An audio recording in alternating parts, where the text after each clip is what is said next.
विकटोत्कटसुन्दरदन्तिमुखं भुजगेन्द्रसुसर्पगदाभरणं गजनीलगजेन्द्रगणाधिपतिं प्रणतोऽस्मि विनायकहस्तिमुखम्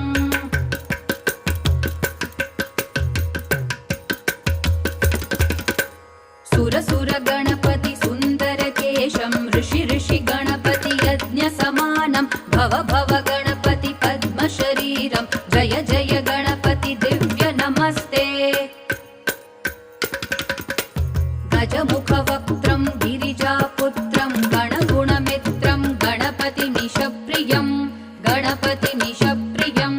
गणपतिमीशप्रियम् करधृतपरशुं कङ्कणपाणिं कबलितपद्मरुचिं सुरपतिवन्द्यं सुन्दरनृत्यं सुरचितमणिमकुटं प्रणमत